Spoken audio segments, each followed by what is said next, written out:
The moment Eudora Keating stepped off the stagecoach in Caldwell, Kansas, in the spring of 1878, she made a silent promise to herself that she would never again let a man speak over her, past her, or through her as though she were nothing more than a piece of furniture arranged for someone else's comfort. Caldwell was a cattle town at the edge of the Cherokee Strip, a place where the wind came down from the north with nothing to slow it but stubbornness, and where the main street was a long ribbon of packed earth flanked by saloons, a general store, a blacksmith, a land office, and a modest hotel with a crooked sign that read the Drover's Rest.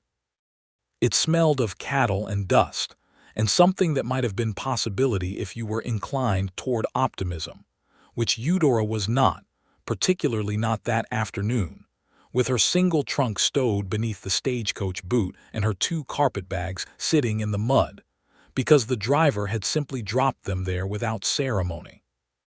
She was 24 years old, brown-haired, sharp-eyed, and possessed of a posture so straight that the women of her former congregation back in Lawrence, Kansas, had once compared her spine to a church pew.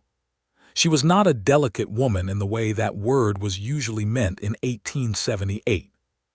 She was slender but capable, with hands that had spent years learning to do useful things, and a mind that had spent the same years being told to stay quiet and be grateful. She had left Lawrence because of a man named Edgar Keating, who was her late husband's brother and the executor of what remained of her husband's modest estate, and who had spent the 8 months since Thomas Keating's death from fever explaining to Eudora what she felt, what she needed, what Thomas had meant by this or that, and what God's plan for her widowhood was supposed to look like.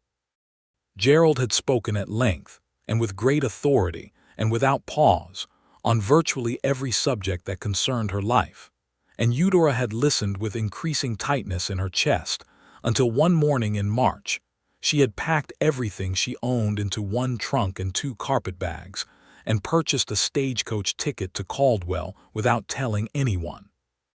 She was 24 years old, she had a small amount of money saved from before her marriage, and she had heard from a woman named Mrs. Pearl Hutchins, who ran a boarding house in Caldwell and had placed an advertisement in a Lawrence newspaper, that there was room and work available for a woman of steady character and willing hands. Eudora picked up her carpetbags herself, mud and all, and walked toward the Drover's Rest to ask where Mrs. Hutchins lived. She had no idea that the tall man sitting on the top rail of the livery fence across the street was watching her, not in the predatory way that some men watched women arriving alone in cattle towns, but in the particular way of someone who notices a person carrying something heavier than luggage. His name was Edgar Sullivan, and he was 27 years old, and he had been sitting on that fence for the better part of 20 minutes waiting for his horse to be reshod, which was not a process that benefited from supervision, but which he found himself supervising anyway because he was, at his core, a man who stayed close to things he cared about until they were done and safe. Edgar was a cattle drover by occupation and had been one since he was 17, riding up from Texas along the Kishom Trail each spring and summer with whatever outfit would have him, and settling for the winter months in whatever town was nearest to wherever the last drive ended. He had ended up in Caldwell 3 winters running now, and knew its rhythms well enough to notice when something was out of place.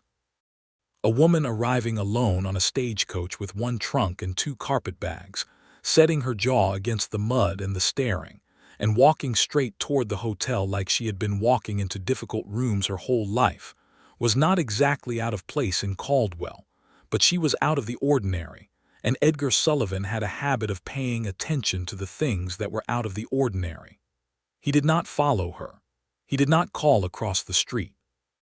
He simply watched until she disappeared through the hotel door, and then he looked back at the livery and thought that it was probably none of his business, and that he should concern himself with his horse. Eudora found Mrs. Pearl Hutchins at the Drover's Rest, where she had come to settle an account with the hotel's owner. Mrs. Hutchins was a woman of about 50 with iron-gray hair and a forthright manner that Eudora found immediately comforting, because forthrightness, she had discovered, was the one quality she could always trust. A person who said what they meant might say something you didn't want to hear, but at least you knew where you stood. "You'll be Eudora Keating, Mrs. Hutchins said, looking her up and down not unkindly.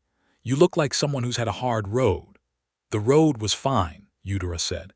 "It was everything before the road that was hard." Mrs. Hutchins nodded as if that were a perfectly reasonable distinction. "Room and board in exchange for cooking and cleaning, with half a day Saturday and all of Sunday for your own use. The house is on Sumner Street, 3 blocks east. I've got 4 boarders at present, all working men, all respectful. I won't tolerate anything else." "Neither will I," Eudora said. Mrs. Hutchins smiled. "Good, then we understand each other." Eudora settled into Mrs. Hutchins's boarding house with the quiet efficiency of someone who had learned long ago that usefulness was the fastest way to establish your right to exist in a new place. She cooked breakfast for the 4 boarders every morning at 6, kept the common rooms clean, and helped Mrs. Hutchins with the shopping on Tuesday and Friday mornings. The work was straightforward, and the house was clean, and the boarders, true to Mrs. Hutchins's word, were respectful in the manner of men who had been raised correctly and who feared Mrs. Hutchins more than they feared God. The 4 boarders were a land surveyor named Mr.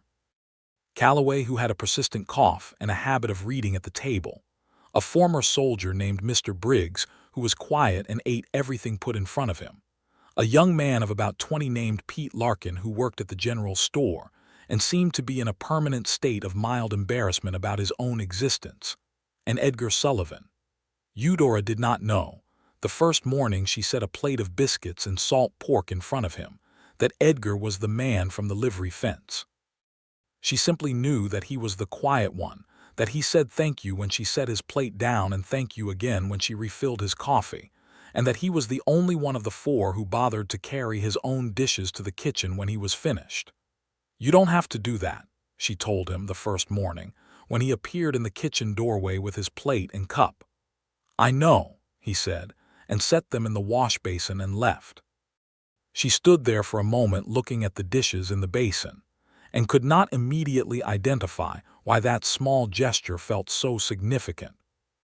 On the 3rd morning, he was the last one at the table because he had been out before dawn checking on a horse that one of the other drovers had left in his care, and Eudora was clearing the other men's dishes when he came in with his hat in his hand and said, quietly and without drama, "I'm sorry I'm late. I don't expect you to have kept anything warm." "I did, though," she said, because she had, on an instinct she couldn't quite explain.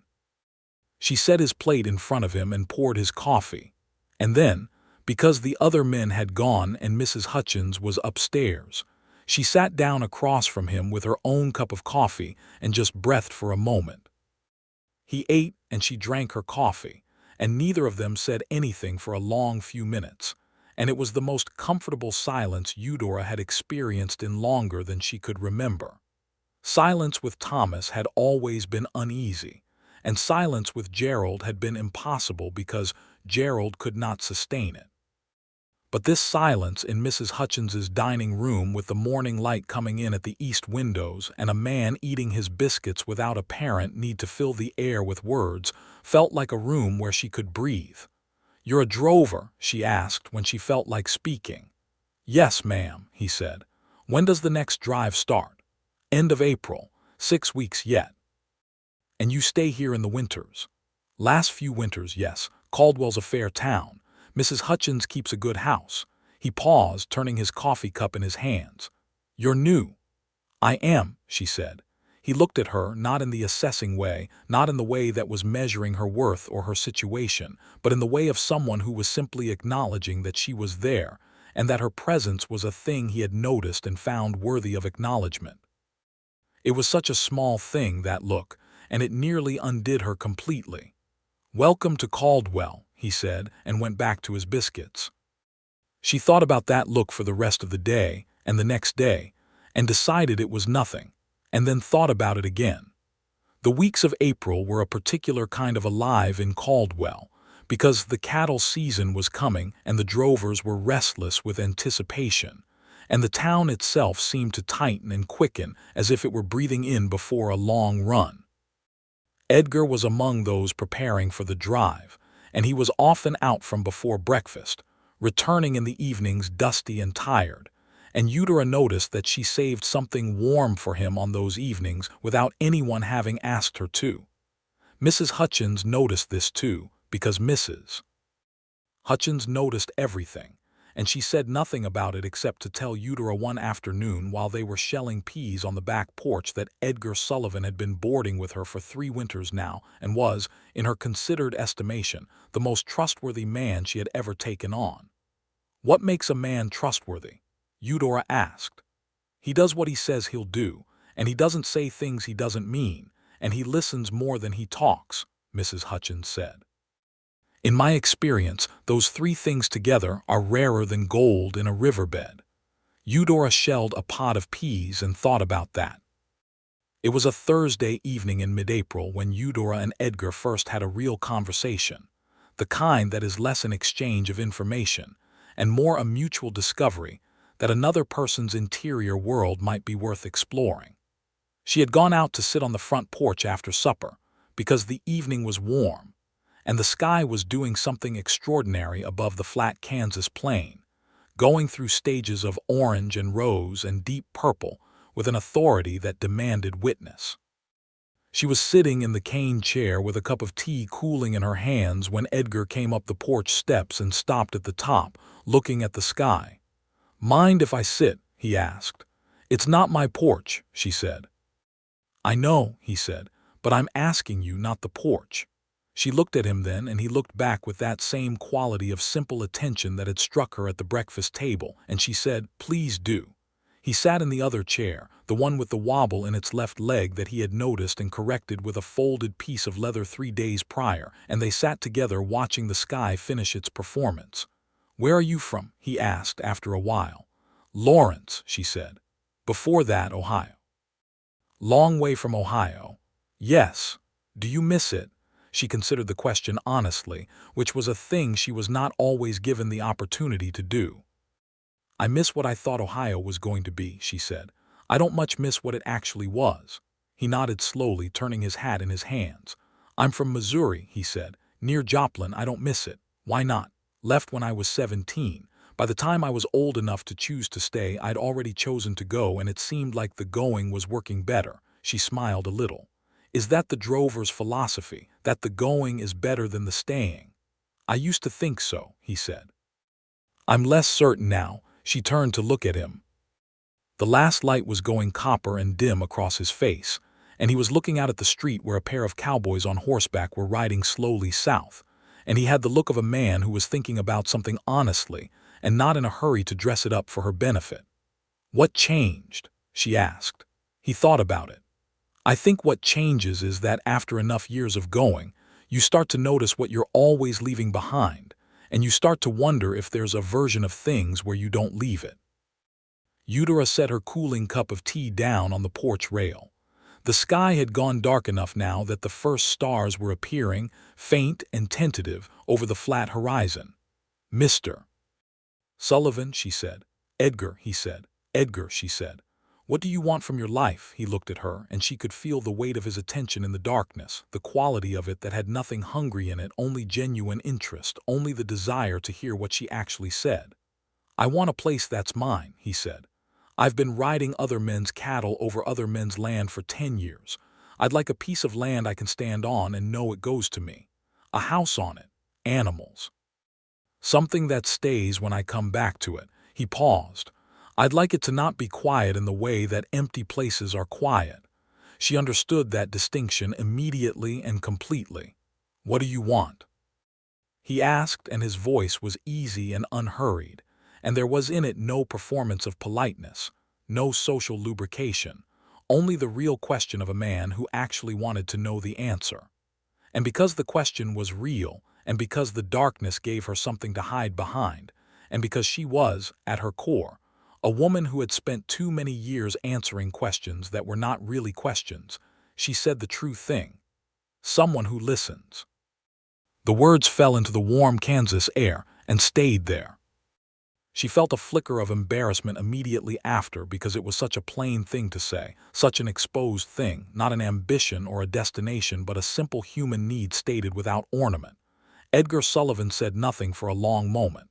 Then he said, "That doesn't seem like too much to ask." "It is, though," she said. "In my experience, it is." He was quiet again, and then he said, "Will you tell me about your experience? If you want to, you don't have to." She looked at him sideways in the dark and decided something. She told him about Thomas. About how Thomas had been a kind man in the abstract, the kind of man who was generally well regarded and occasionally tender, but who had never once, in 4 years of marriage, asked her what she thought about a thing and waited for the actual answer. He had asked her questions the way people ask questions when they have already decided, the way someone says, "Isn't that the right way?" when what they mean is, "Agree with me." She had loved him in the limited way that is possible with someone who does not fully see you, which is to say she had been fond of him and loyal to him and devastated when he died, not because she lost a partner in the deepest sense, but because she lost the possibility that he might eventually, with enough time, have learned to be one. She told him about Gerald, and about the 8 months of being managed and spoken for and explained to, and about the morning she had looked at her trunk and her carpetbags and understood that if she did not leave, she would spend the rest of her life being a sentence in someone else's story. Edgar listened to all of it. He did not interrupt. He did not offer solutions or explanations or counterarguments. He did not tell her that Thomas had probably meant well or that Gerald was only trying to help, or that she might have handled things differently. He simply listened with his full attention on her, and when she finished he said, "I'm glad you left. I'm glad you came here." It was not a heroic thing to say. It was not a poetic thing to say. But it was the exact right thing to say, and Eudora Keating, sitting on a porch in Caldwell, Kansas in the spring of 1878, felt something in her chest shift very slightly, like a window being opened in a room that has been closed too long. "Thank you," she said, "for listening."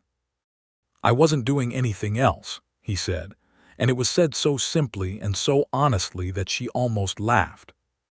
They sat on that porch for another hour, talking about smaller things, about Caldwell and the cattle season and what Kansas was like in summer. And Edgar told her about a drive he'd done in '74 when they'd hit a storm 2 days north of the Red River and lost 50 head in a river crossing. And Eudora told him about the time she had tried to teach herself to make a proper pie crust for 3 months straight, and finally achieved one that Mrs. Hutchins would probably approve of. He laughed at that, a real laugh, and she discovered that his laugh was a quiet and genuine thing like the rest of him. When Mrs. Hutchins called from inside that it was getting on toward 9 o'clock, they both stood up. "Good night, Eudora," he said. "Good night, Edgar," she said.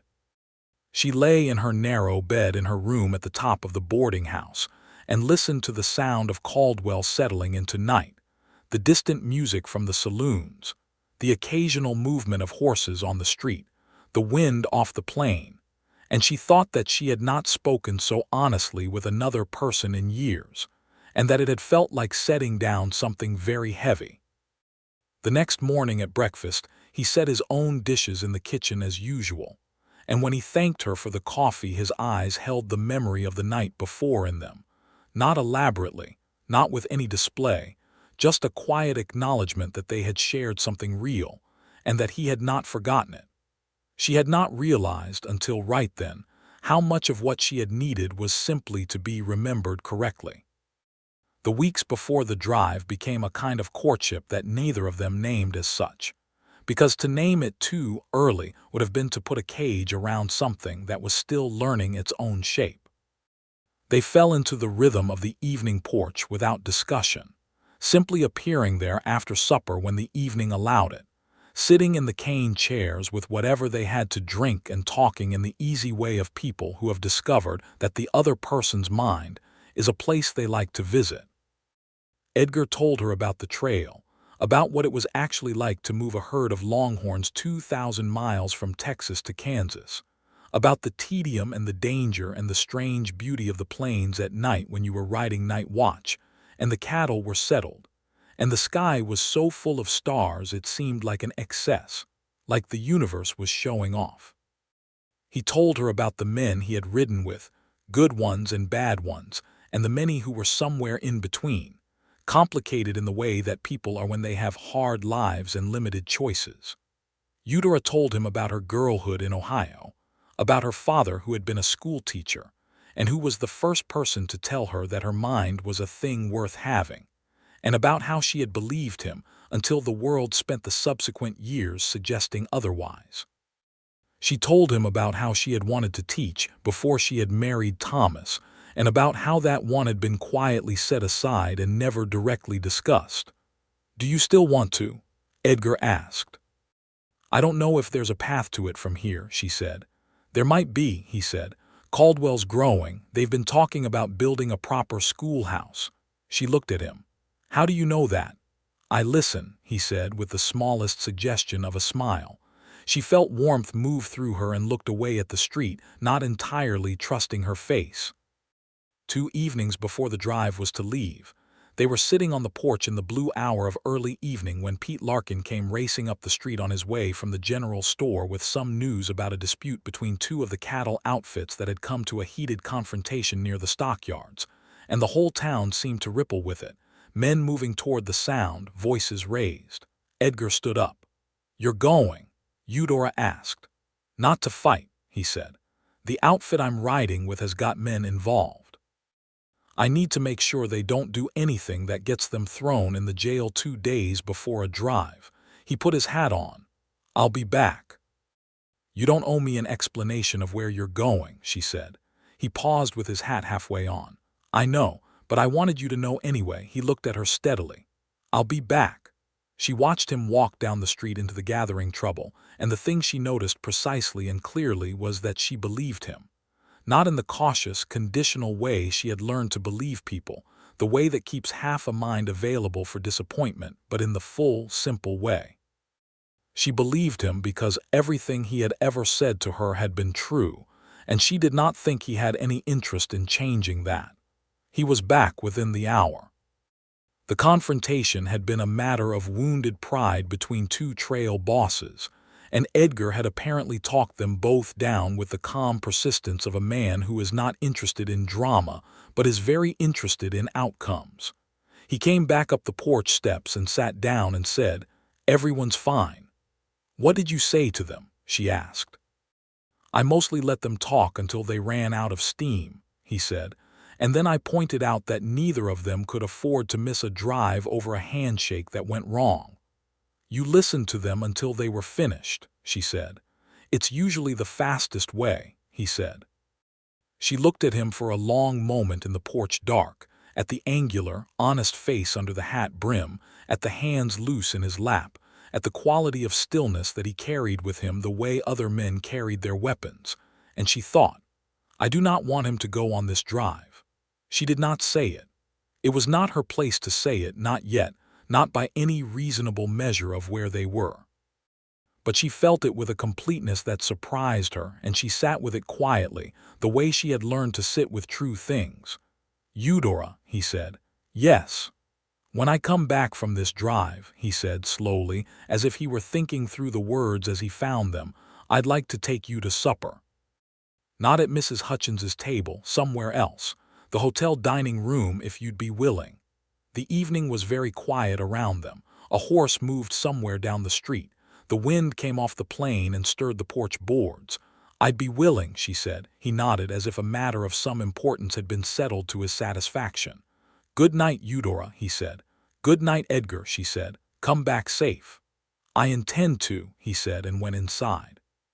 She sat alone on the porch for a little while longer, listening to the sounds of Caldwell and the quiet spaces between them, and she thought that the promise of a supper had never in her life felt so much like the promise of something enormous. The drive left on a Tuesday morning. Eudora was up before dawn, as she always was for breakfast, and Edgar came down in his trail gear, his bedroll over his shoulder, his saddlebags in hand. He ate quickly and thanked her for the coffee, and at the door he stopped and turned back. "I'll be gone 12 to 14 weeks, he said. "I know," she said. "I've got the boarding house to keep me busy." "Yes," he said. He seemed to want to say something else. He stood in the doorway for a moment, the early dark outside behind him, and then he said, "Keep the porch chair warm." She felt her chest tighten with something that was almost painful in how sweet it was. "I will," she said. He nodded once and went out into the dark, and she listened to his boots on the steps and then nothing. And then she washed the breakfast dishes and told herself firmly that 12 to 14 weeks was not so very long. It was long. It was genuinely, substantially long, and Eudora Keating filled it the way she filled most difficult things, which was by working. She cooked and cleaned and helped Mrs. Hutchins, and she also began, on her Saturday afternoons and Sundays, to walk around Caldwell and learn its shape. She talked to the shopkeepers and the women who came into the general store, and the families who lived in the houses east of the main street, the ones who were building something permanent rather than passing through. She found out on her third Sunday that the schoolhouse question was more than a rumor. A committee of town residents had been meeting to discuss the establishment of a proper school, and they were looking for someone with teaching ability who might be willing to run it. She went to the meeting. It was held in the back room of the land office, and there were 9 people present, 6 men and 3 women, and Eudora was not sure, walking in, that she was going to be taken seriously, because she was a woman alone and new to town and 24 years old, and these were the kinds of facts that had a way of working against a person in 1878. But she had come from her father, who had been a school teacher, and she had taught herself from his books for years, and she sat down at that table, and she told them what she knew about education and what she thought a school in Caldwell ought to look like.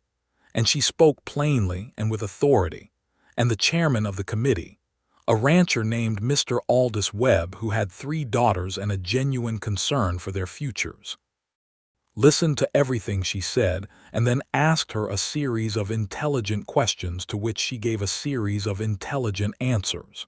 She was not hired on the spot. It was not that simple. But she was asked to come to the next meeting, and the one after that, and by the time June had arrived and Caldwell was golden and hot and loud with the business of the cattle season, Eudora Keating had been provisionally appointed as the prospective teacher of what would become Caldwell's first proper schoolhouse, subject to the construction being completed before the fall.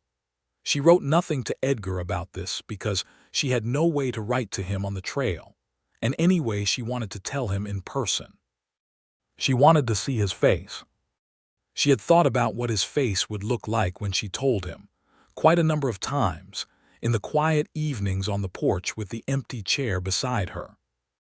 She had taken to sitting on the porch in the evenings regardless, with her tea or her mending, and she thought of it as keeping the chair company rather than keeping it warm, because a chair could not feel temperature, but she was well aware that the distinction was not particularly logical, and mostly she just liked sitting in the spot where she had talked to him, which was probably not nothing. Mrs. Hutchins said to her one evening in late June, coming out to sit with her in the cooling air, "You've taken a shine to that boy." "I don't know what I've taken," Eudora said honestly. "Yes, you do," Mrs. Hutchins said, not unkindly. "You just haven't finished being scared of it yet." Eudora considered this. "He's easy to talk to," she said. "He's easy to be around. He listens." "He does," Mrs. Hutchins agreed. "He's been listening to people his whole life, I think. Some people come out of hard places and they stop hearing anything. Edgar came out hearing more." "What kind of hard place?" Eudora asked. Mrs. Hutchins was quiet for a moment. "His parents died when he was young. Fever, I believe. He and a younger sister. He raised her some years before she married and went to Illinois. After that he had nothing to stay for and a great deal to go toward, so he went." Eudora thought about the boy who had listened to his younger sister because she needed him to, and who had learned the skill so well it had become part of the structure of him. "He's never told me that," she said. "Maybe he will," Mrs. Hutchins said, "when he comes back." July was fierce and golden and dry.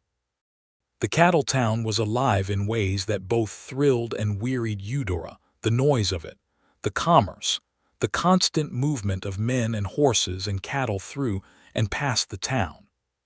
She kept the boarding house. She attended the school committee meetings. She walked the town in her free time and gathered the shape of the place into herself, learning where the families lived and who the children were and what they would need.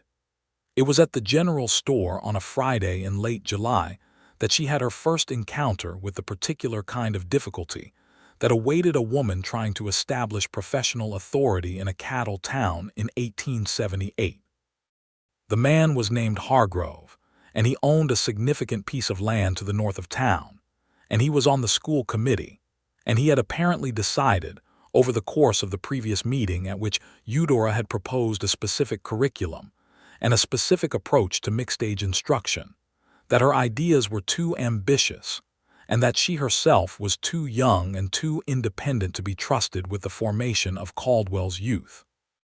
He said this to her in the general store in front of the proprietor and two other customers, without particular cruelty, but with absolute confidence in his own authority to assess her, the way men who are accustomed to being the measure of things assess what they find insufficient. A schoolteacher ought to be settled, he said. A married woman with her own family understands what children need. A young widow with no children of her own is a theoretical proposition at best.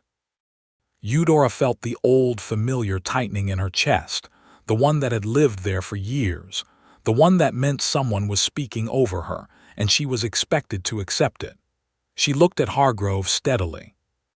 A schoolteacher needs to know her subject, to care about her students, and to understand that a child's mind is individual and worth tending, she said. I was taught by my father, who was a schoolteacher for 30 years, and who would not have considered the marital status of a qualified applicant any more than he considered the color of the sky. The sky is the sky, Mr. Hargrove, and I am qualified. Hargrove opened his mouth, and Pete Larkin, who was behind the counter and who had been quietly sweeping something near the back, said in a voice of mild surprise, "She's right, you know. My sister was a teacher in Abilene and she wasn't married either." It was not a decisive victory. Hargrove left with his purchases and his reservations intact. But the proprietor, a man named Duggan, nodded at Eudora with what appeared to be respect, and Pete Larkin gave her a small, embarrassed grin, and Eudora bought her flour and her salt and walked back to the boarding house feeling that she had held something in herself that she might previously have let fall. She told this story to the empty porch chair that evening, because she had gotten into the habit of arranging her thoughts by pretending to tell him, and she thought that she would tell him the real version when he came back, and that he would listen to the whole thing, and that this particular anticipation had become one of the things that organized her days.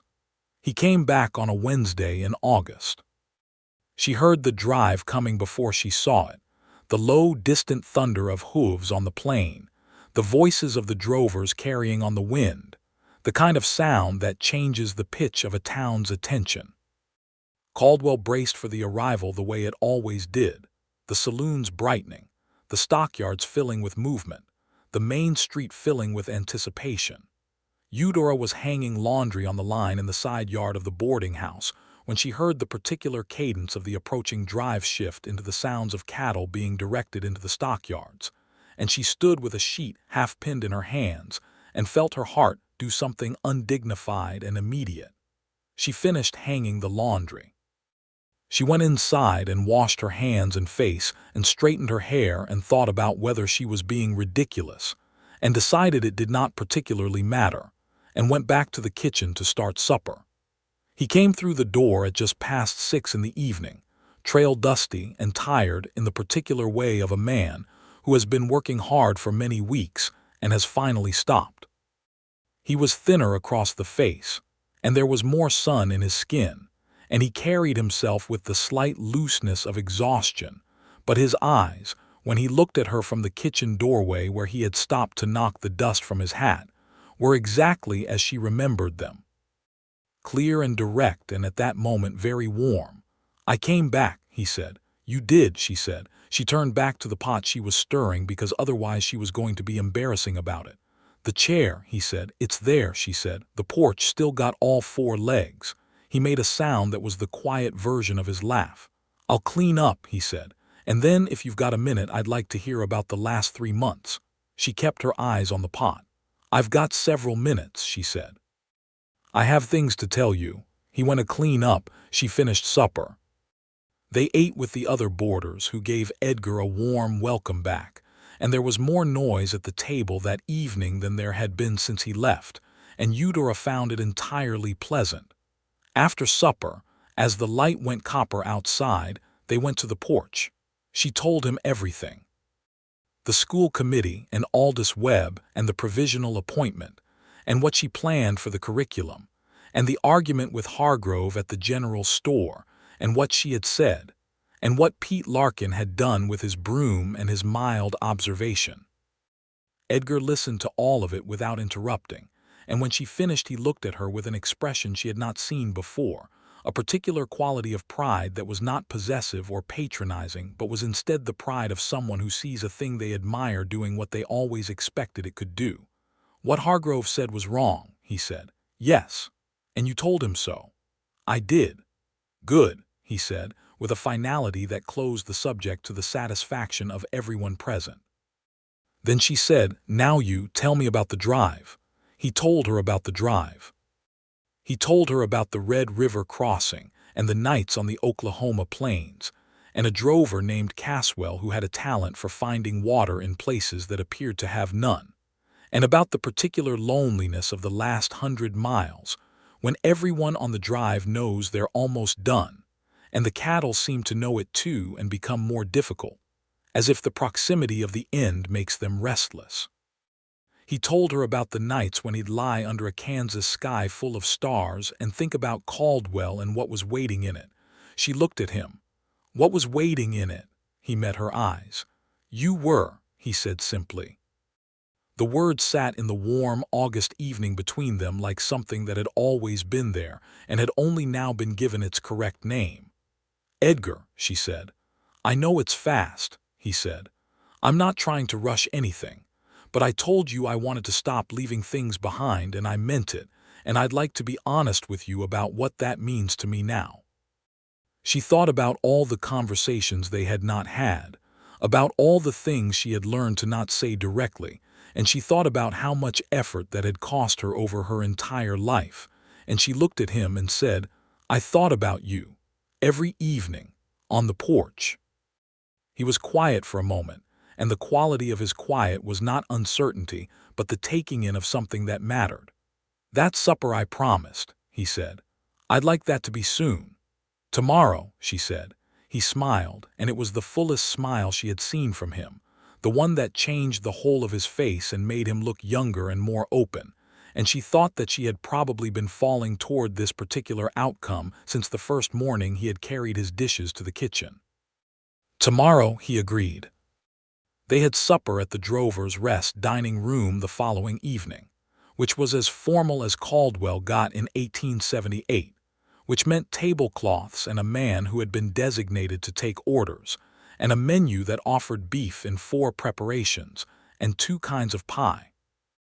They had the table by the window, and the street outside was doing its evening things, horses and men and the low golden light of August, and Eudora wore the blue dress that she had brought from Lawrence and not yet had occasion to wear, and Edgar wore a clean shirt and his good hat and had shaved, and the combination of these small efforts, meeting across a table with a candle on it, felt to both of them like a declaration. They talked for 3 hours. They talked about Ohio and Missouri, and about the way you form a self from the materials that circumstances give you and some extra materials that you have to find yourself. They talked about what they wanted their lives to look like in 5 years, in 10 years. Edgar talked about land, about a piece of ground northwest of town that was available for purchase and that a man could build on, could grow a cattle operation of modest scope over time without hiring on with someone else's outfit. He talked about it with a careful hopefulness that she recognized, because she felt it herself when she talked about the school. "You'd stop driving?" she asked. "I'd stop driving for other people," he said. "I'd still work cattle, but they'd be mine, or mostly mine." He turned his coffee cup. "It takes time to put together. I've been saving 12 years of driving wages." "Are you close?" "Getting there," he said. "A few more seasons would have done it before, maybe less now." She tilted her head slightly. "Why now?" He held her gaze with his calm, direct attention. "Because the things I want have gotten more specific," he said. "And specific things have a way of making you work faster." She understood him. She understood him completely, and the understanding moved through her like warm water. When they walked back from the hotel, the town was noise and lamplight around them, and he offered her his arm in the formal way of the time, and she took it, and they walked through Caldwell in the evening with her hand in the crook of his elbow and the warmth of him beside her, and she thought that she had walked enough difficult roads alone, that this one, walked alongside someone else, felt like a reward she had not known she was earning. At the boarding house steps he stopped, and she stopped with him. "Eudora," he said. "Edgar," she said. "I'm going to ask if I can call on you properly," he said. "I'm going to ask Mrs. Hutchins tomorrow morning if she has any objection to that arrangement, because it's her house and she should know, and then I'm going to ask you the same thing." She looked up at him in the lamplight from the boarding house window. "You could ask me first," she said. "I'm asking you now," he said. "May I call on you properly?" "Yes," she said, "you may." He nodded once, that serious, satisfied nod. "Good night, Eudora." "Good night, Edgar." She went inside and up to her room and lay on her narrow bed, and stared at the ceiling with something in her chest that she recognized, distantly, as happiness, the real kind. The kind that is not the absence of difficulty, but the presence of something good enough to make the difficulty worth it. The calling on was conducted with a formality that suited both of them, because they were people who took serious things seriously. Mrs. Hutchins gave her blessing with a briskness that suggested she had been expecting the request and had already formed her opinion on the matter. Edgar took Eudora walking on Sunday afternoons, along the creek east of town, or out toward the open plain where the sky was enormous and the grass went silver in the wind, and they talked and were quiet in equal measure, and she learned more about him with each week. She learned about the sister, Clara, who was in Illinois with her husband and 2 children.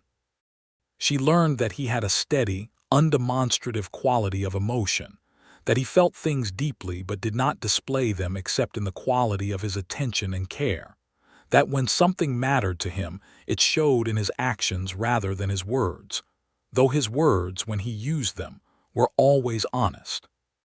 She learned that he had strong opinions about the treatment of horses and modest opinions about most everything else, and that he was the kind of man who could sit with a problem long enough to understand it from multiple sides before he offered an opinion, which meant that his opinions were usually worth having.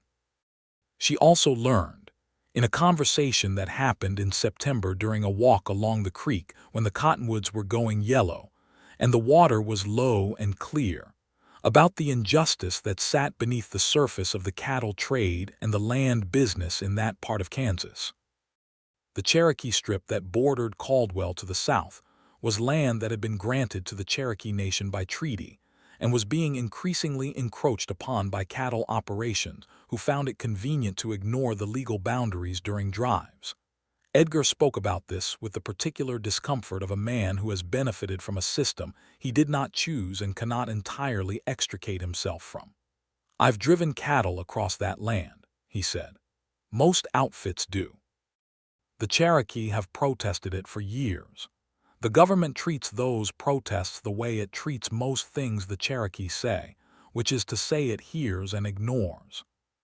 He was looking at the creek, at the yellow leaves drifting on the current. "It's wrong. The land belongs to them by law, and the law is not being honored, and the men who should enforce it find it more convenient to look the other way." "What do you do about it?" she asked. "Not enough," he said, with a flatness that was neither excuse nor self-exoneration. "I try not to compound it where I can avoid it, but I ride for outfits that make decisions above my authority." She thought about this for a while. If you had your own land, she said, your own operation, then the decisions would be mine, he said, and I'd honor the boundaries. She believed him.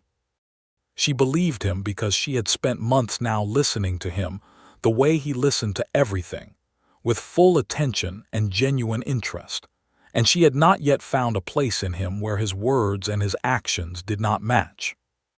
September moved into October, and the school building was completed the first week of October.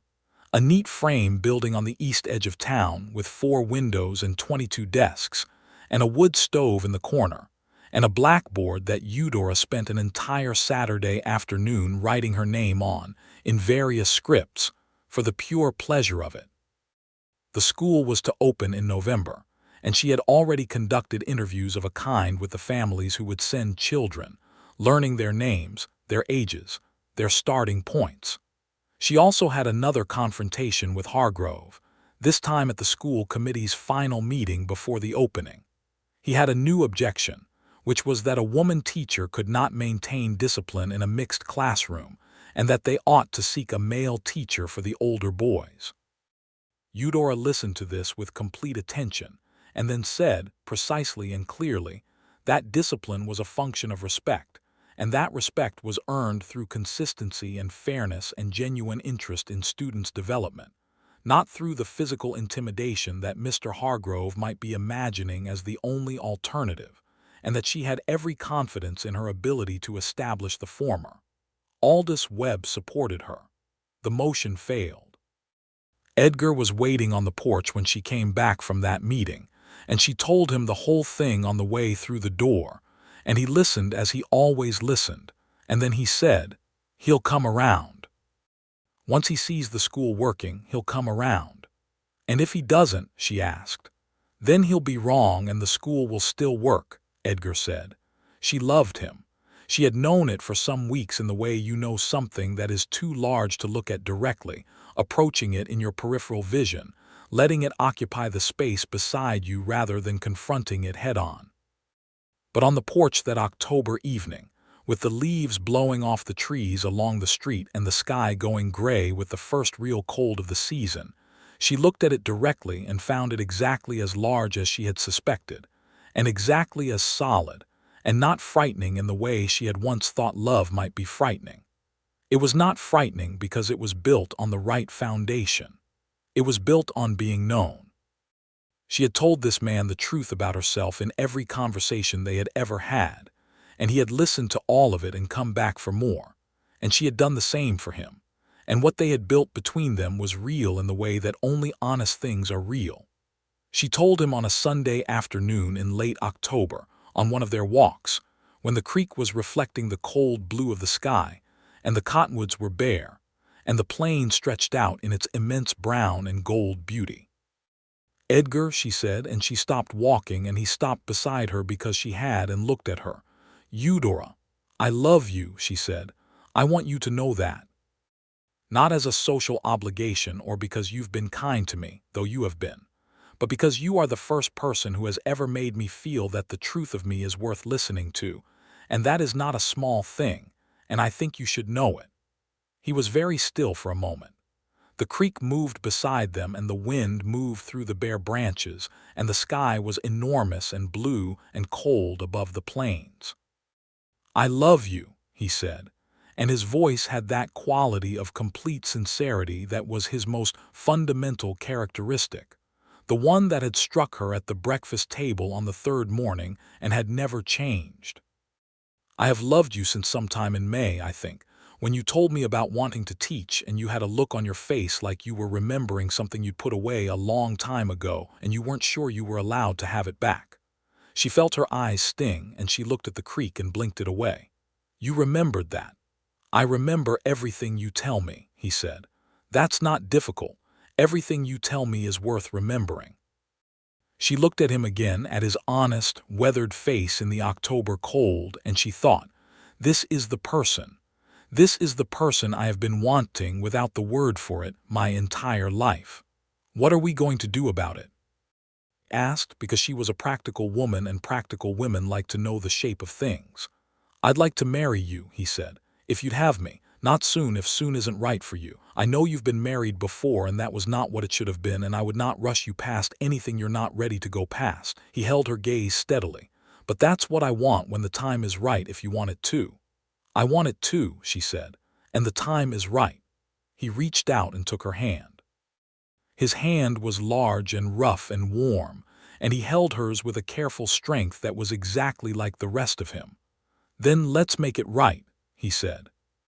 They were married in December of 1878, 6 weeks before Christmas, in a modest ceremony at Caldwell's small church. Mrs. Hutchins was there, and Aldous Webb and his family, and Pete Larkin, who wept a small embarrassed amount and pretended he had something in his eye, and a handful of the town families whose children Eudora had already begun teaching in the new school. Clara, Edgar's sister, wrote from Illinois expressing her joy and her regret that the distance prevented her attendance, and her letter was so warm and so genuine that Eudora wept over it in private and then wrote her a very long letter back. The ceremony was brief. The minister was a man of practical temperament who understood that a wedding was a serious contract and did not require extensive ornamentation to be meaningful. Eudora wore the blue dress again. Edgar wore his good suit, which he had ordered from the shop in Wichita 2 weeks prior specifically for the occasion, and which fit him well enough that Pete Larkin had felt compelled to say, with characteristic slight embarrassment, that it was a very fine suit. When the minister asked if either of them had words they wished to say to the other, Edgar looked at Eudora with his clear, direct attention and said, "I will listen to you. Every day, for whatever days I'm given.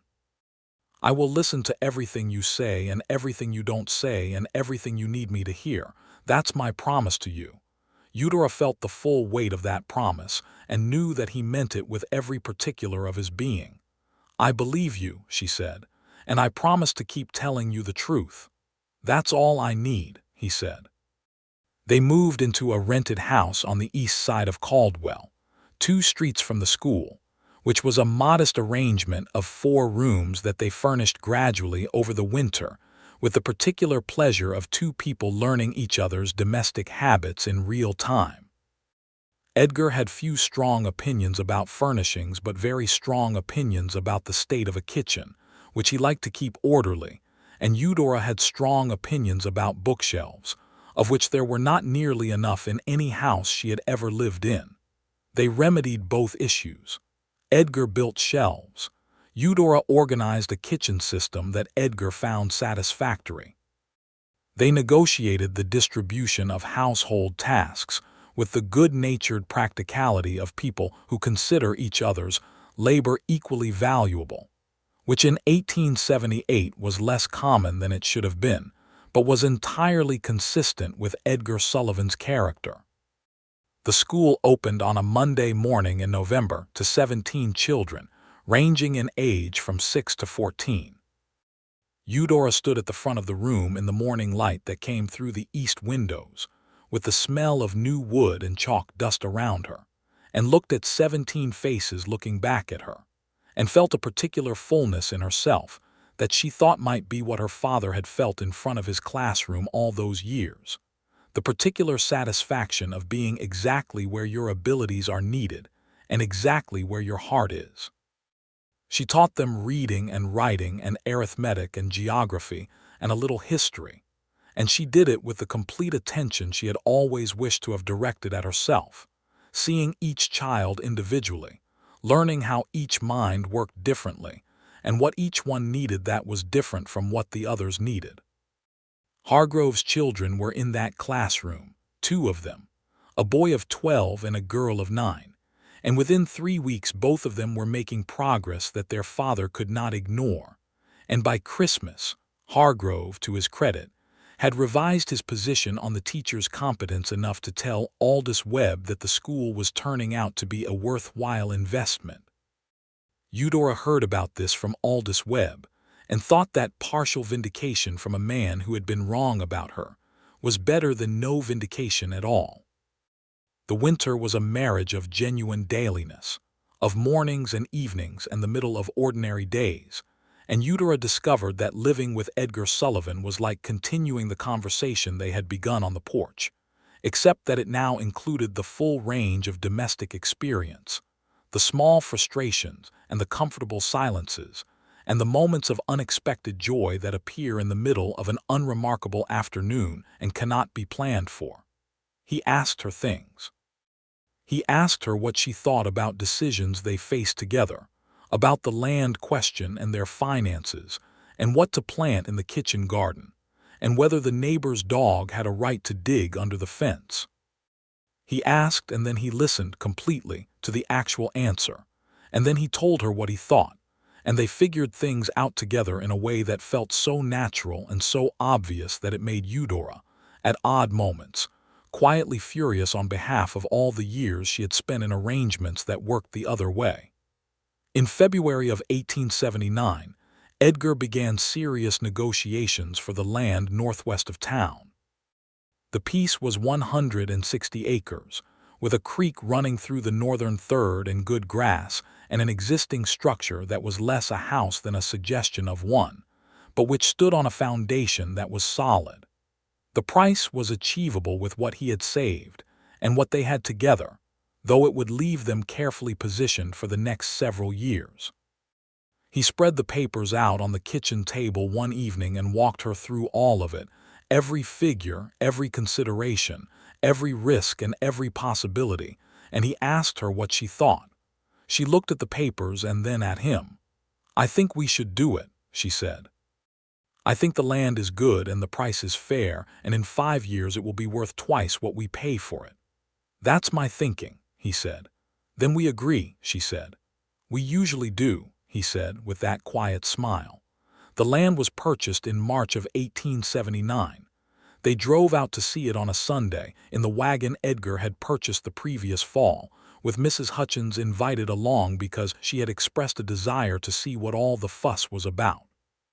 The land was bare and brown and beautiful in the way of the Kansas plains in early spring, with the creek running clear and shallow through the north pasture, and the sky above it doing its particular business of being enormous and alive. Mrs. Hutchins said it was a fine piece of ground, and that she expected them to do good things with it, which was the highest compliment in her vocabulary. Eudora stood on the rise that overlooked the creek pasture with the wind coming off the plain into her face and looked at 160 acres of ground that belonged to them, that was theirs by deed and right and honest purchase, and she thought about what Edgar had said on the porch that first evening. "I'd like a piece of land I can stand on and know it goes to me. A house on it. Animals. Something that stays when I come back to it." She reached for his hand, and he took it, and they stood together on the rise looking at their land, and she thought that the something that stays when you come back to it did not have to be a place. It could be a person. It could be two people who had promised each other the truth and who were standing on good ground. The summer of 1879 was the summer they began building. Edgar organized the labor with the help of several men he knew from driving, men who had settled in the area, and who were willing to spend their Saturdays putting up walls and a roof in exchange for meals and fair wages when available. The house that grew on the foundation of the old structure was not large, but it was well made, with a front porch, because Eudora had been very specific about the front porch. She had also been specific, and Edgar had been entirely agreeable, about a room adjacent to the main living area that had good light and would serve as a study, with shelves along 2 walls, where she could keep her books and prepare her lessons and write the letters she wrote to Clara in Illinois, and to a handful of other women teachers she had begun corresponding with about educational methods. By August the house was livable, and by September they were living in it. The commute to the school was 2 miles on the main road, which Eudora made on horseback, a skill she had spent the spring and summer acquiring with a determination that Edgar found both admirable and entertaining.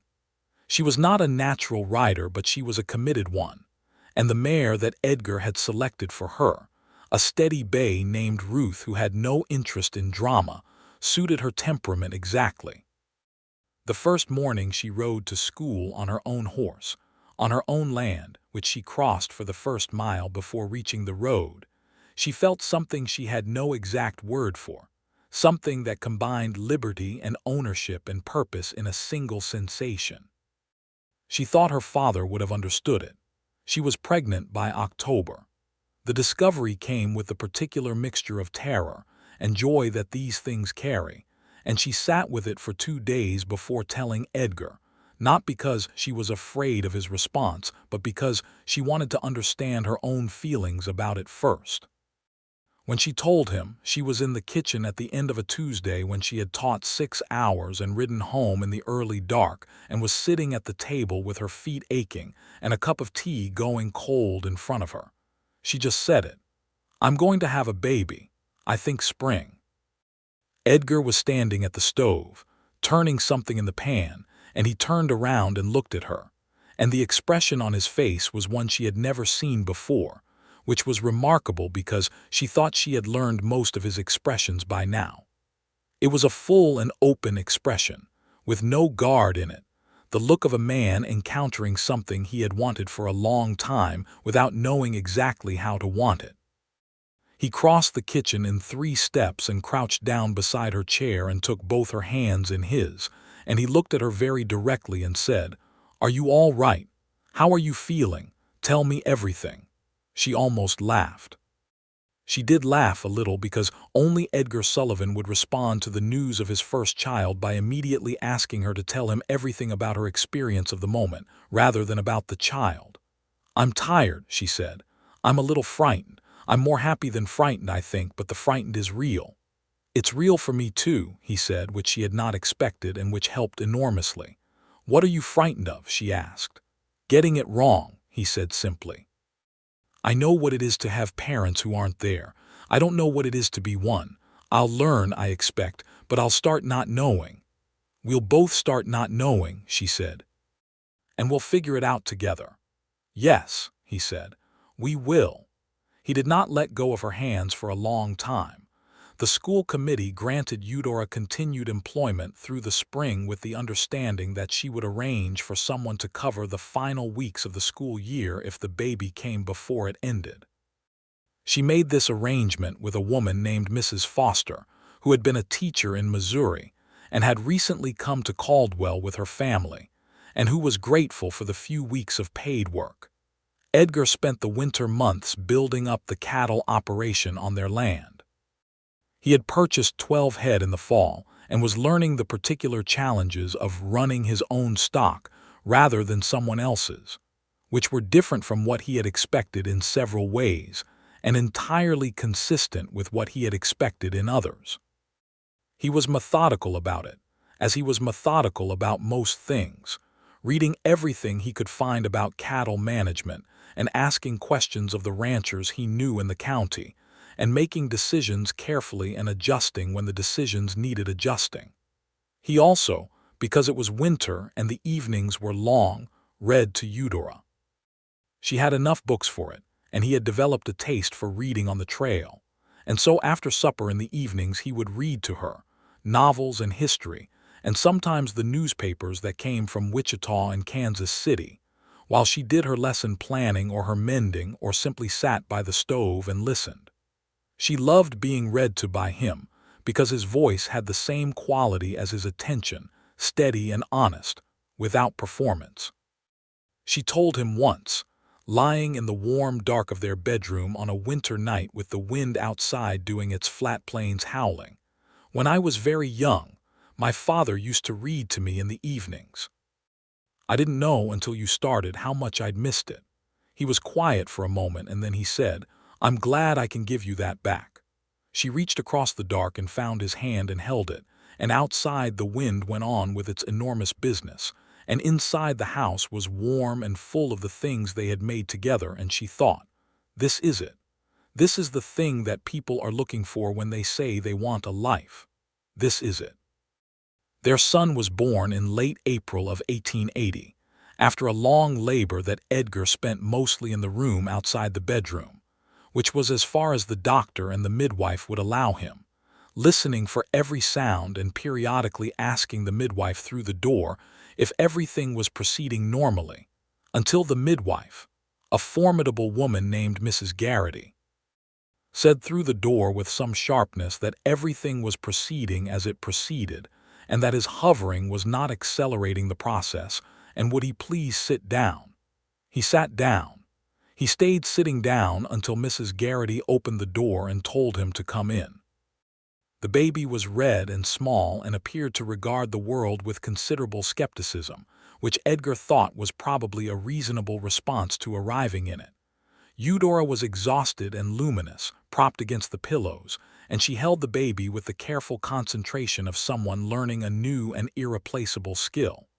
"Hello," Edgar said to the baby, somewhat inadequately. "He needs a name," Eudora said. They had discussed names. They had discussed them at length, in the way they discussed everything, with Edgar listening to Eudora's thoughts and Eudora listening to his, and both of them considering the options honestly. "I'd like to call him James," Eudora said. "For my father." "James Sullivan," Edgar said. "James Sullivan," she agreed. He sat on the edge of the bed and looked at his son and his wife and thought about the boy he had been at 17, who had ridden away from Missouri on a borrowed horse with nothing and had been going ever since, looking for the thing that would make the going worth stopping, and thought that he had found it twice over and that the finding was still ongoing, still unfolding into more. "He's listening," Eudora said suddenly. Edgar looked at the baby, whose eyes were open and fixed on the middle distance with that particular unfocused intensity of the very new. "He is," Edgar said. "Good," Eudora said, and she looked at Edgar, and her eyes had in them everything they had built and everything they were going to build, and she said, "It's a good thing to learn early." He laughed, his quiet, genuine laugh, and took her free hand, and James Sullivan, 1 hour old, continued to listen to the world with his skeptical attention. The years that followed were not perfect. No years are, and these were Wild West years, which meant that the imperfections had particular teeth. There were seasons when the cattle market was poor, and the money was tight, and the decisions on the farm were hard ones. There was a drought in the summer of 1881 that turned the creek to a trickle and required Edgar to make arrangements he would not otherwise have made, and there was a winter in 1882 that came early and hard and took 2 of their best animals. There were disagreements, the kind that come from 2 strong-minded people trying to run a life together, and these were managed the way they managed everything, by talking and listening and finding the thing they could both live with. There were also good years. The school expanded.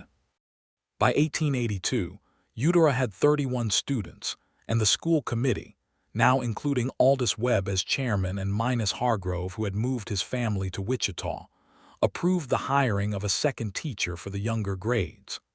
Hargrove, to his credit, had written a letter before he left saying that the school was a credit to the town and that the teacher was competent, which Eudora accepted as the fullest apology she was going to receive and decided it was sufficient. James grew from a skeptical newborn to an equally skeptical toddler, and then to a boy of considerable energy and verbal enthusiasm who had, by the age of 3, formed the habit of narrating everything he was doing in a running commentary that Edgar found endearing, and Eudora found a charming echo of everything she had spent her life wishing she had been allowed to do. In the spring of 1883, Eudora was pregnant again. This time the process was easier for her, or at least she was more experienced with its requirements, and she continued teaching through October before Mrs. Foster, who had become a permanent second teacher and a genuine friend, took over the full school for the final weeks. Their second child, a girl, was born in November of 1883. They named her Pearl for Mrs. Hutchins, who was present at the birth and who accepted the honor with a briskness that did not entirely conceal that she was moved by it.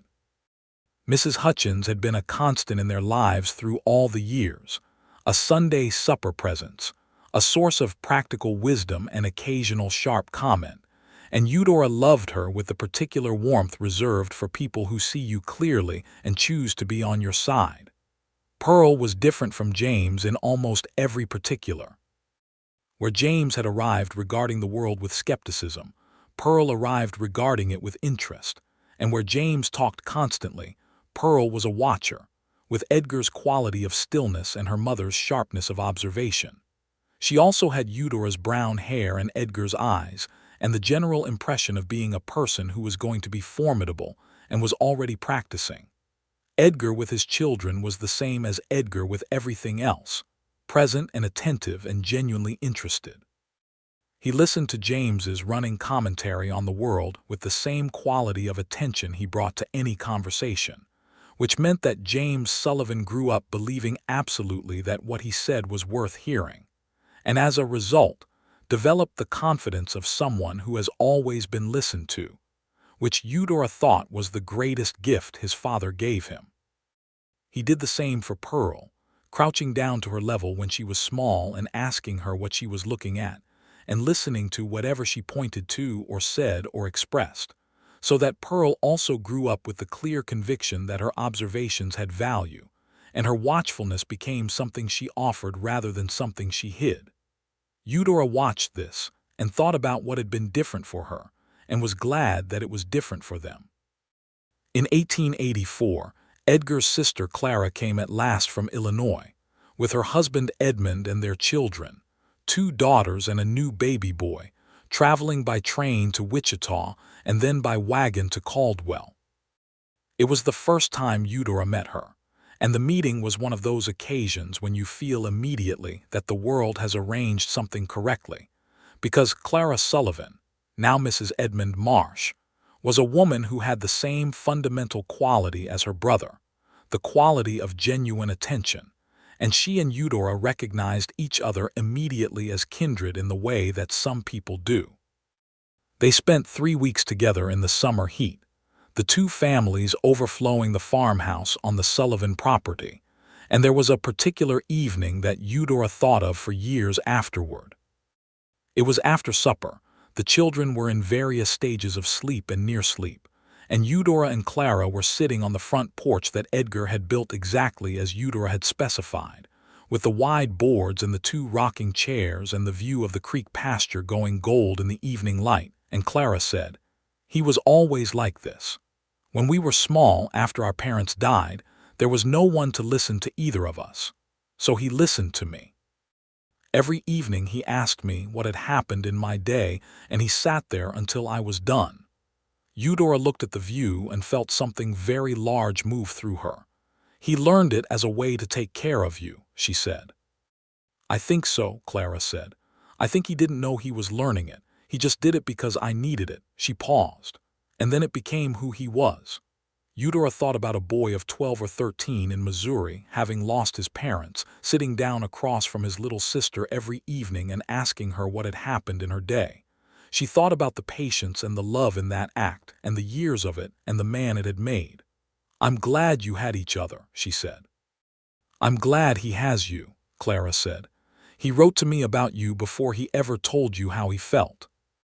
He said there was a woman in Caldwell who said the truest things he'd ever heard, and who deserved to be listened to for the rest of her life." Clara looked at her with a directness that was her brother's directness. "He's been keeping that promise." Eudora could not speak for a moment. The creek pasture was gold, and the wind was moving through the grass, and the evening was enormous and beautiful around their small, warm, human arrangement on the porch. "Yes," she finally said, "he has." The years continued to build on each other in the way of good years, each one adding something to the foundation of the thing they had made. The cattle operation grew steadily, 20 head becoming 50, with 2 hired men by 1886, and a reputation in the county for honest dealing and well-managed stock. Edgar was a man that other ranchers came to for advice, not because he was the largest or the wealthiest, but because he was careful, and because his word was reliable, and because he listened to what they said before he offered an opinion. The school grew with the town. Caldwell grew with the cattle trade, and Eudora's school grew with Caldwell, until by 1886 she had 43 students and 3 teachers including herself, and she was spending as much time managing the institution as she was teaching in it, which she had not anticipated wanting and discovered she was good at. She proposed and secured from the town committee a small library collection for the school, 112 books purchased with a combination of community donation and a small grant she had written away to an educational society in the East. And the day those books arrived in 2 crates on the Wichita freight wagon was one of the finest of her professional life. James, at 6 years old, was in the school and was a student his mother loved and a student who tried his teacher's patience in equal measure, because his verbal enthusiasm had not decreased with age and required more structural direction than he was always inclined to provide. Eudora managed this by giving him tasks that used his talking productively, and the other children liked him because he was generous with his energy and always willing to explain things to anyone who hadn't understood them. Pearl, at 3, was not yet in school but was underfoot at the farm with Edgar on the days he was there, and had developed a serious interest in the horses that Edgar encouraged with the same deliberate patience he brought to everything. He had started teaching her the names of things, the parts of the saddle, the names of the animals, and Pearl absorbed this information with the focused attention of someone who plans to use it. On a Sunday afternoon in September of 1886, Eudora was in her study at the farm, the one with the shelves on 2 walls, writing a letter to an educational society in the East about methods for teaching reading in mixed-age classrooms.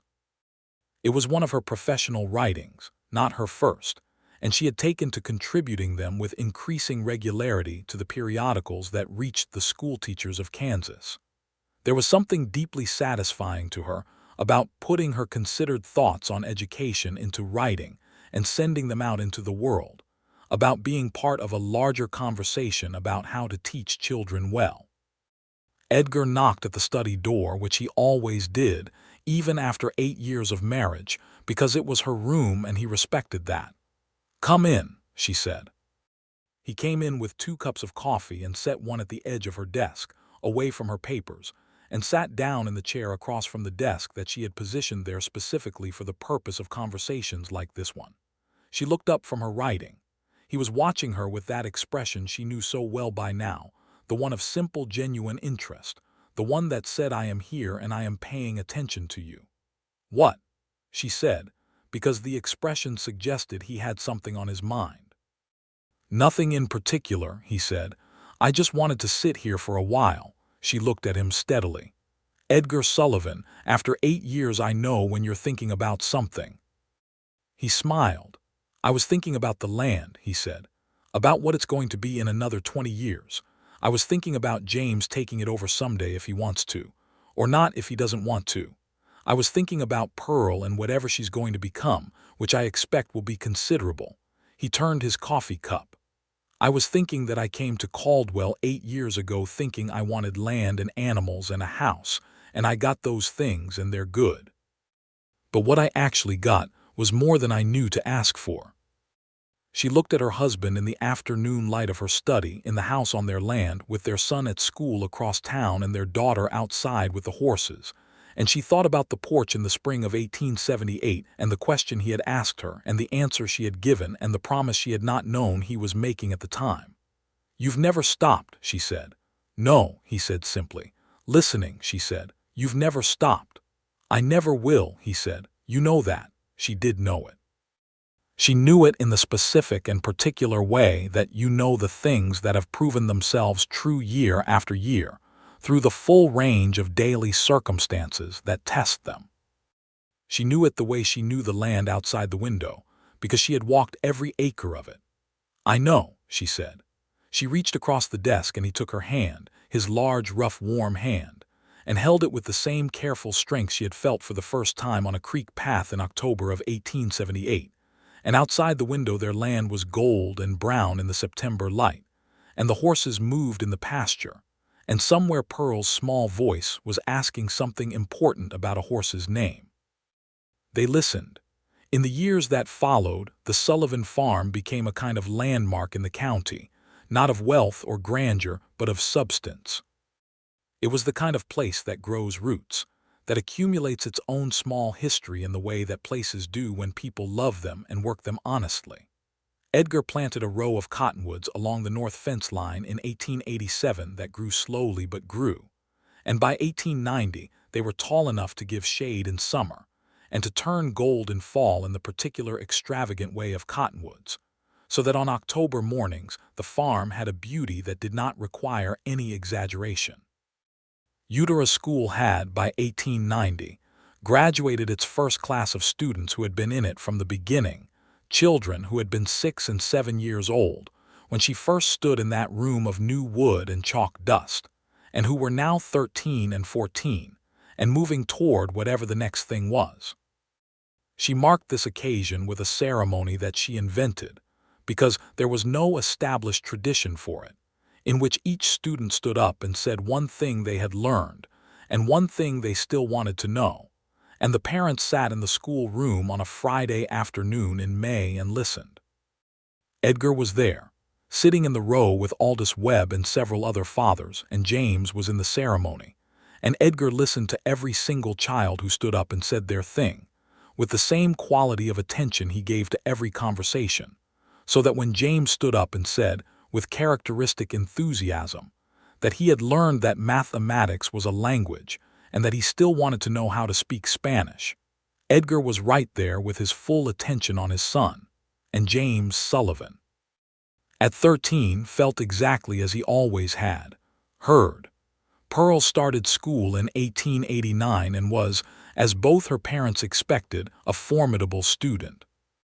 She was quiet in the way of someone who is thinking rather than the way of someone who has nothing to say, and her written work was extraordinary from the beginning, with a precision and a clarity that was the written version of her watchful intelligence.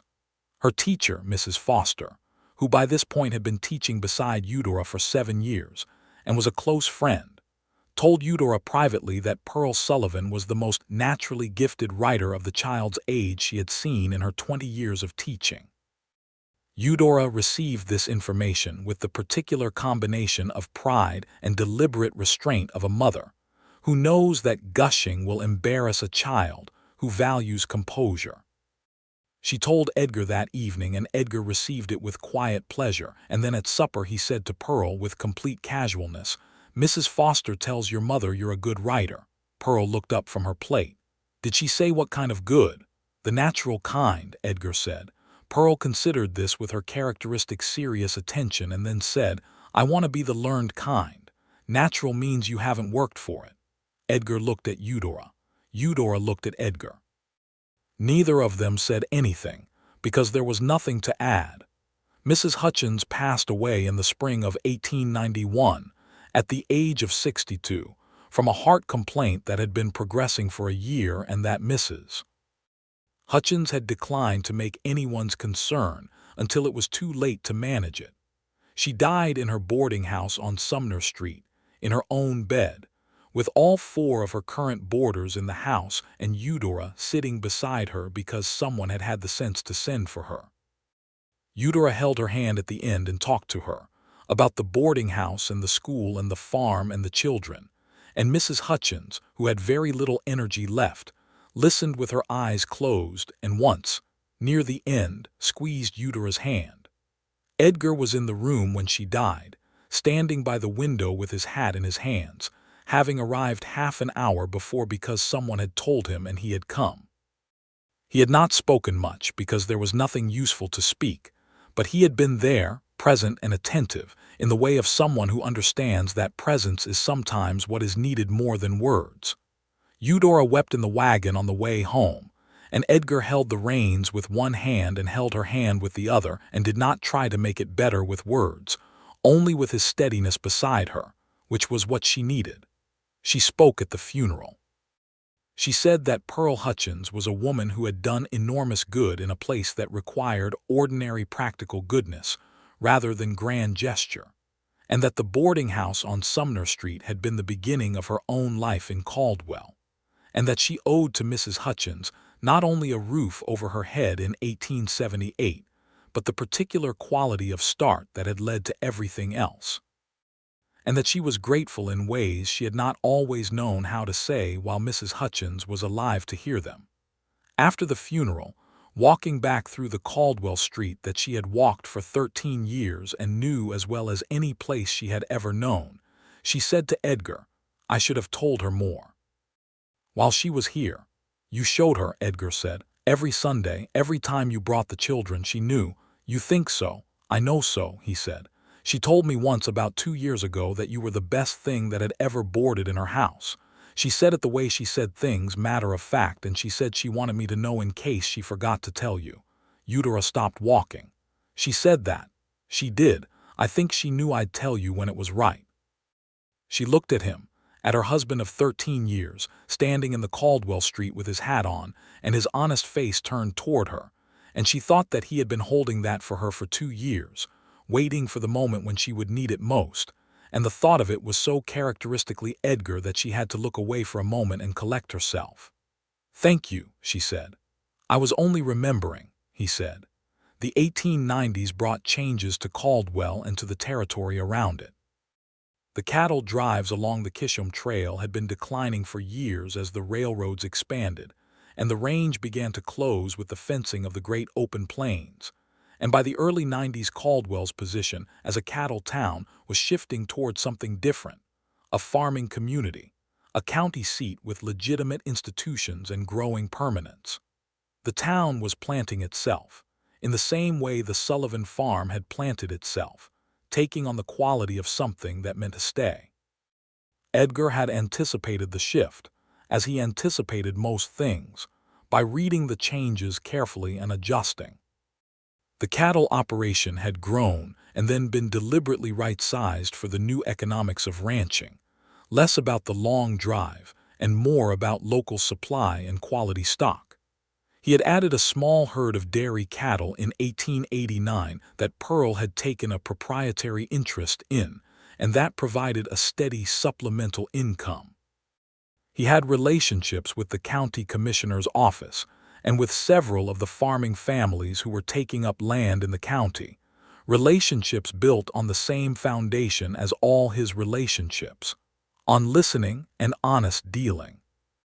James, at 15 in 1895, was as tall as his father and broader in the shoulder, and he had a combination of his mother's sharpness and his father's steadiness that suggested he was going to be someone particular. He was in the final years of the school and was already reading well beyond it, borrowing books from Eudora's study and returning them with annotations that she found genuinely interesting. He wanted to read law. He said this directly and without apology, the way he said most things, and both his parents listened to him say it. And then Edgar said that if that was what he wanted, they would find a way to make it possible. And Eudora said that she knew a man in Wichita who was a judge and might be persuaded to take on a clerk. Pearl, at 12, had an ongoing argument with the mathematics teacher, a man named Mr. Fielding who had been hired the year before, about the correct method of long division. The argument was conducted with complete civility because Pearl had inherited her father's temperament as well as her mother's precision. But it was an argument, and Mr. Fielding eventually admitted to Eudora directly that Pearl Sullivan was right about the method and that he had been teaching it slightly wrong for several years, which was a thing he said with genuine mortification, and which Eudora managed with a diplomatic grace that came from years of navigating men who had been wrong and needed a dignified exit. She told Edgar about it that evening, and he listened, and then he said, "Will Fielding adjust his teaching?" "He already has," she said. "I watched him this morning." "Good man," Edgar said simply. She looked at him. "You always find the best in people." "I find what's there," he said. "Sometimes it's best, sometimes it's less than best. The finding doesn't change what's there." She thought about that for a while. It was true and it was characteristic, and it was part of what made him, after 17 years, still the person she most wanted to talk to. In the fall of 1897, on the occasion of their 19th wedding anniversary, which they had taken to marking quietly and personally rather than with any ceremony, Edgar came home from a day checking the fence line on the north boundary of the property, which he did methodically every fall, and he came in through the kitchen door and stood in the kitchen where Eudora was putting supper together. and he said, "I want to give you something for our anniversary."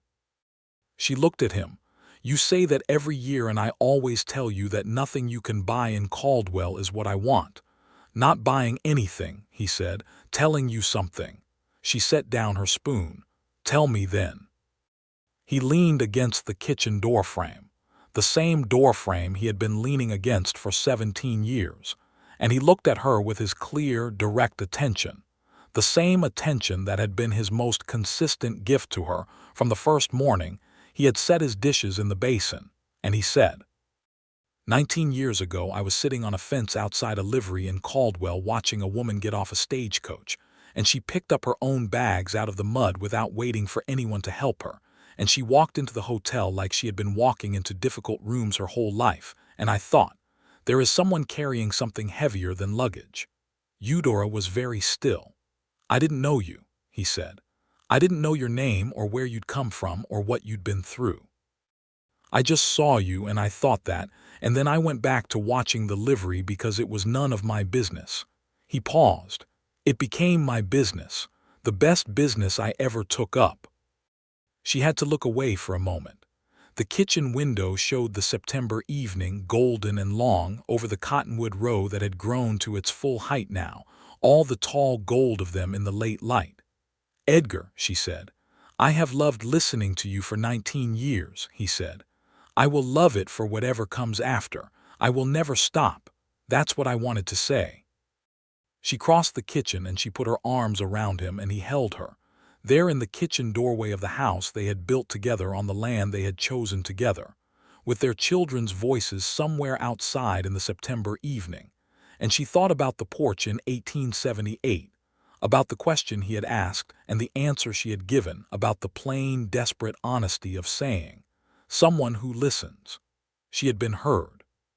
For 19 years, in every conversation and every silence, in every difficulty and every joy, in every ordinary morning and every significant evening, she had been heard completely. And she had listened in return, had given back everything she had been given, had learned that love in its best form is a conversation that does not end, that does not close, that keeps finding new things to say. "I love you," she said, into his shoulder. "I know," he said, and there was not an ounce of arrogance in it, only the quiet certainty of a man who has paid attention long enough to be sure of something. The years continued their excellent work.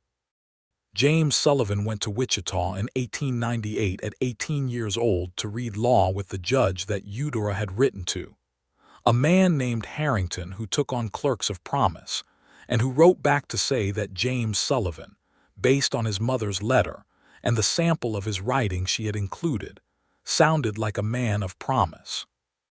James wrote home faithfully every week, letters that ran to 4 and 5 pages, and that contained detailed accounts of everything he was learning and thinking and observing, because he had been raised in a house where what he said was worth saying and what he thought was worth sharing, and this had become as natural to him as breathing. Edgar read every letter at the supper table, and then they discussed them together, all 3 of them, because Pearl at 15 had opinions about everything James wrote and was not shy about them. Pearl herself, at 15, had begun writing for the Caldwell Chronicle, the town's small newspaper, which had started publication in 1891, and which the editor, a man named Briggs, who turned out to be the same quiet Mr. Briggs who had boarded at Mrs. Hutchins's years before, and had since bought the press and established himself as the town's chronicler, was glad to receive. Pearl wrote about the school and about town events, and occasionally, with a directness that surprised readers who did not know her, about issues of justice and fairness that she thought deserved attention. In 1899, she wrote a piece about the continued violation of Cherokee land rights in the territory to the south, which was a thing she had heard her parents discuss since she was small, and which she had researched with her characteristic careful attention. It ran in the Chronicle and was reprinted in a Wichita newspaper, and Mr. Briggs told Eudora that Pearl had more talent for journalism than anyone he had encountered in 20 years of printing news. Edgar read the piece twice and then said to Pearl, at supper, "You got the facts right and you got the argument right and you didn't put more words in it than it needed." Pearl, who did not need effusive praise and who knew exactly how much her father's praise was worth precisely because he did not give it carelessly, said, "Thank you. What do you want to do next?" he asked. And Pearl told him at some length, while he listened with his complete and genuine attention, because she was his daughter and he had been listening to her since she was born, and she was worth listening to. Eudora sat across the table and watched her husband listen to her daughter, and thought that some good things grow. Some good things do not stay still but compound themselves. The way good land properly tended produces more than it began with. The way a conversation that starts with one honest question between two people on a porch eventually becomes a house, and a school, and a farm, and a son who reads law, and a daughter who writes truth in the newspaper, and a life that is, by the only measure that matters, fully and completely lived. The century turned in 1900 with no ceremony at the Sullivan farm beyond a quiet supper that Edgar made himself, because Eudora had had a cold for the previous week, and he had taken over the kitchen with his characteristic efficiency, and which was genuinely good, and after which they sat on the front porch in their coats in the January cold and watched the stars over the Kansas plain and thought about 21 years. "What do you want from the new century?" Edgar asked. She looked at the stars. She thought about 24-year-old Eudora Keating stepping off a stagecoach in the mud with her bags and her promise to herself. And she thought about all the years of listening and being listened to. And she thought about James in Wichita and Pearl in Caldwell writing her pieces, and the school with its full rooms, and their land with its cottonwoods, and their house with its shelves, and the two chairs on the porch that were older now and more comfortable for the years of use. "Same thing I wanted when we met," she said. He looked at her, someone who listens. "I've got that," she said. "I meant what you said you wanted." He thought for a moment. "A place, a house, something that stays." "Yes," she said. "More of that, just more of the same." He reached over in the cold dark and took her hand, and they sat together on the porch of their house on their land at the turning of the century, and the Kansas plain spread out before them in the dark, enormous and unchanged, and the stars were extraordinary above it, doing their excess, showing off. "All right," he said. "More of the same." She leaned her head against his shoulder, and he put his arm around her, and they sat like that for a long time, listening to the night. The winter was cold and clear and still, and in the spring the cottonwoods put out their new leaves, and the creek ran full with snowmelt, and the cattle in the north pasture moved in that slow, particular way of animals that are warm and fed in content.